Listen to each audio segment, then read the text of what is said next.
masih bersama saya Ibnu Fadil. Pemirsa, Anda kembali menyaksikan 3 berita utama Kaltim hari ini. Gempa berkekuatan 4,8 skala Richter guncang Tarakan hingga menyebabkan pasien rumah sakit diungsikan keluar ruang perawatan.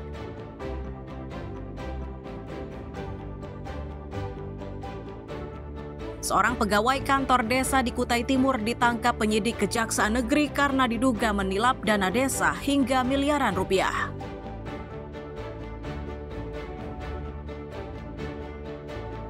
Penjualan beras murah di Samarinda jadi serbuan warga.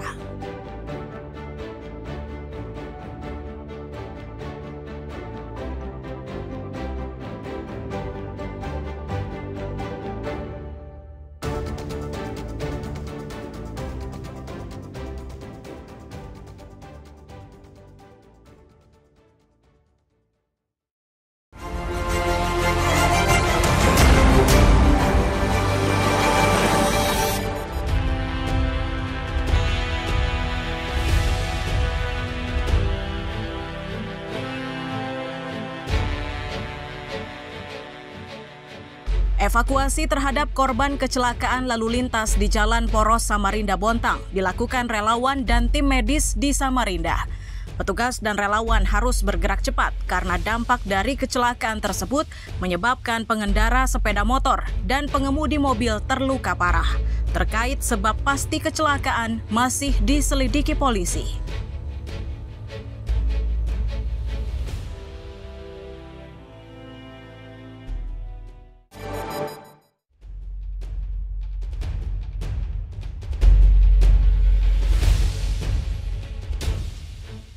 Perlawanan dari pedagang kaki lima terjadi saat petugas Satpol PP melakukan razia penertiban di kawasan Jalan Slamet Riyadi, Sungai Kunjang, Selasa sore. Pedagang terus mencoba melawan, meski pada akhirnya ia harus pasrah saat dagangannya diangkut oleh petugas. Kepala Satpol PP Kota Samarinda menegaskan langkah tegas dilakukan setelah sosialisasi yang dilakukan oleh petugas tidak mendapat tanggapan.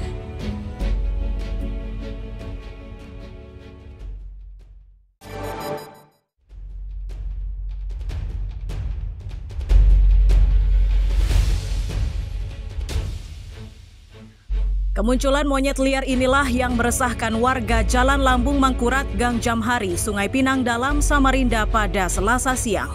Untuk bisa menangkap monyet liar tersebut, warga pun meminta bantuan kepada petugas dari Dinas Pemadam Kebakaran. Dari warga diketahui jika kemunculan monyet liar ini sudah berlangsung sepekan dan sejak kehadirannya, warga menjadi tidak tenang karena monyet itu kerap masuk ke dalam rumah terutama di bagian dapur.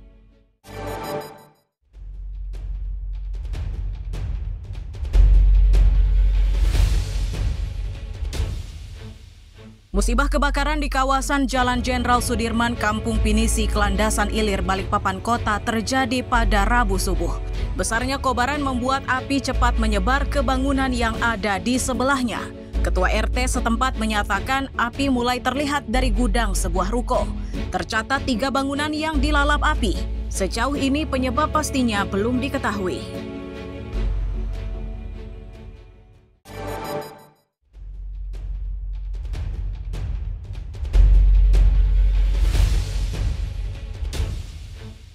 Uang palsu pecahan Rp100.000 inilah yang meresahkan pedagang di Samarinda. Mereka menjadi resah karena korban peredaran uang palsu ini tidak hanya dialami oleh satu pedagang. Korban menyebut para pelaku beraksi dengan memanfaatkan situasi. Saat suasana tengah ramai, mereka datang dengan dalih membeli ikan. Para korban baru menyadari jika uangnya palsu saat menghitung perolehan penjualan.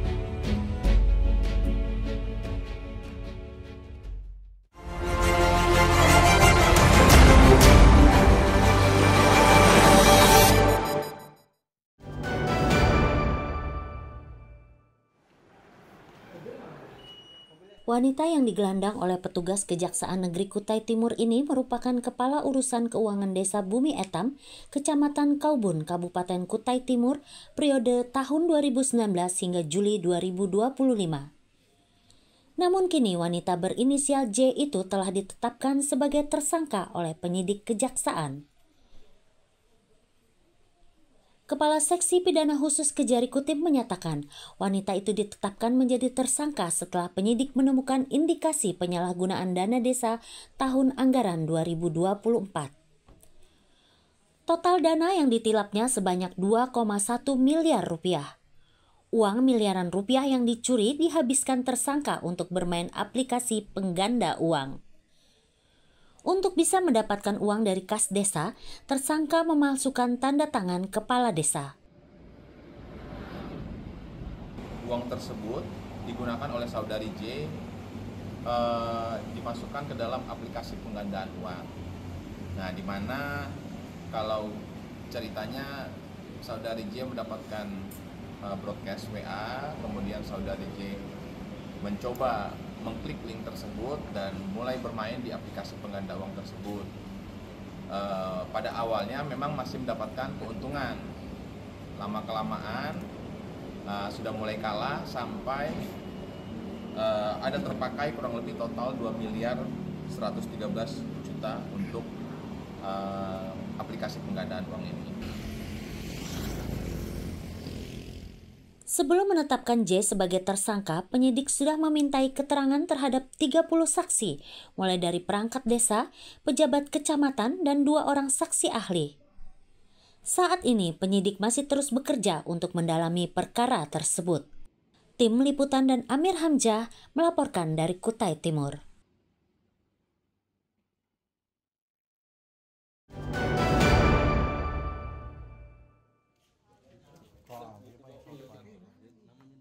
Sejumlah polisi diturunkan untuk mengatasi ketegangan di tengah pelaksanaan pembangunan proyek Pro Bebaya.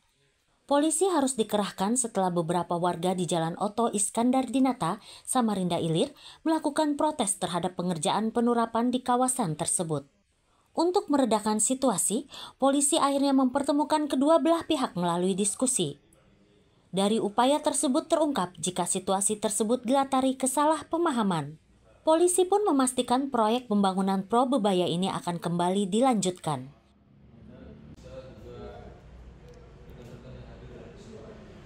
Jadi memang benar tadi pagi itu kami dapat laporan bahwa ada ketegangan lah antara masyarakat, antara warga dengan warga. Jadi tadi sudah kita mediasi, ternyata memang ada kesalahpahaman lah, ada miskomunikasi antara dua pihak. Tadi hasil mediasi sudah dijelaskan, sudah diterangkan duduk perkaranya.